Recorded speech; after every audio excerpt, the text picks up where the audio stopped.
again. Another book review. This time, it's a book, a memoir again. Yes, I know. Called A Three Dog Life. Very short, quite big writing. See, it's not super small writing. Very, very good. Um, I'll tell you how good this book is. Yesterday, I started this book. Last night, I finished this book. I had to go down to the country, which is about a 2-hour drive, and there was traffic, more like 2.5 hours, and I started at 10 o'clock in the morning, and I finished this book at 10:30 last night. Basically, 2.5 hours in the car on the way to where I was going, again on the way back, and on the way back I was falling asleep, so I had to reread some parts over. Not the book's fault, the heat's fault. Okay? Heat. Heat makes me tired in the car. And also when I was waiting for my appointment, that's about another hour or so. So in total, maybe 5-6 hours it took me to finish this book. But let me tell you this. This is an amazing book. Amazing. It goes into the same category as And You Know You Should Be Glad is in right now for me. Amazing. Short. I wish it would have continued, to be honest. When it ended, I was like, no, keep going. I want it to keep going. It's all about Abigail Thomas, and her husband was in a car accident. He got hit by a car after he was walking his dog. Dog got off the leash and it hit him. He suffered brain damage, really tremendous. First one or two chapters, when she talks about the actual scene of the accident, it moves you. It really does when she describes um, his injuries. I would say this book is good for most teens and up. Uh, it's a little bit descriptive in the blood, I would say at the beginning, but not overly, not overly. So teens and up, I would say this would be a good book. I would love to say even below teens. I don't know. I'd say for sure at least teens and over, 13 to up. And this anybody will love. Anybody. 13 to 98. Anybody. This woman, Abigail, is 63 or so. And her husband, the one that got in the accident, they met each other and were married 13, 14 days later. Insane. I know. I don't know how that can happen. I mean, it's insane. Like, it's crazy, but they fell in love, and she described it as they were already in their 60s or something, so what more do they have to wait for? This book shows how Abigail really becomes to appreciate life and understand it more. She grows wiser within the time span. She doesn't care about simple things anymore.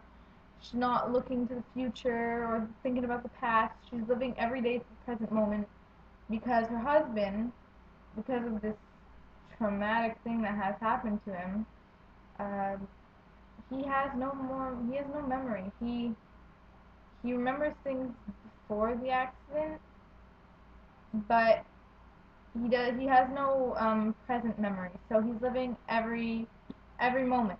He has no short-term memory. Um, and it shows how strong love can be, because her husband goes through some insane rage points, and she just he doesn't he's not himself anymore, and she says that too. But to continue to see him every week throughout 5 years within his accident, and to not give up, it really shows how strong a woman she is. She talks at points how she felt guilty for not bringing him home and having him at a health center or such. But she also says that she doesn't think she would have been able to take care of him properly. Um, and the title, A Three Dog Life, her dogs help her make it through. It's not as the story doesn't include the dogs as much as I thought it would be, but they do show up very often. Um, and you really grow to love the dog. And she says right at the beginning she does not blame the dog who her first dog that got off the leash and ended up having her husband get hit. She doesn't blame the dog. Her dog, which is named Harry, the first one, Beagle. I believe that would be. It's very hard. I don't know which one's which, except for one. I know one, but I think this one is Harry, the first one. This one over here is Rosie, the second one that she got, and then over here would be Caroline. I assume. I assume. It's just between Caroline and Harry that I'm not sure because they're both. Caroline's supposed to be a sort of beagle, and Harry is a beagle, so that one looks the most like a beagle. That one looks kind of like a beagle, so that's what I think. You don't know. Um. Anyways, so her dog Harry comforts her a lot, and then she gets more dogs because she just falls in love with them, and they're really there to comfort her. And there are reasons why she gets through the day sometimes. They just might just lay in the bed or whatever. They're just living in the present moment. It really shows the struggle that she goes through, and it's just, oh, it's such a good book, and it's so short. Like, you could finish this. Like, I finished it in a day. I could finish it probably in an afternoon if I had wanted to. Um, and if you don't like reading, just read off. It's the perfect book because it'll take you like 2 days. And honestly, I didn't want to put it down. I loved it this much.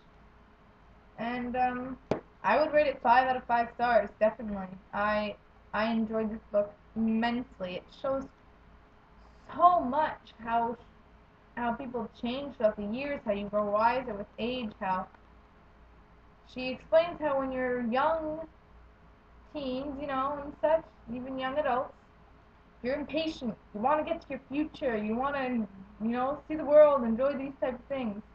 And it's true, I can relate to that. I'm impatient. I find myself impatient very much. My friends would say the same. And she kind of shows how, just really live in the moment every day. And sometimes things just happen and you have to adapt and deal with it. And that's what she does, and she does it perfectly. And yes, you should definitely pick up this book. I'm not sure how much it costs. Let me see here. Costs about $28 according to this. In Canada, 22 in US, hardcover. I got this at the library, so go check, see if your library has it. If you're in the Westmount Library, they have it. um, and it's just really an enjoyable book. I loved it so much, and you should definitely read it. It's worth it. So, hope you enjoy it. Bye.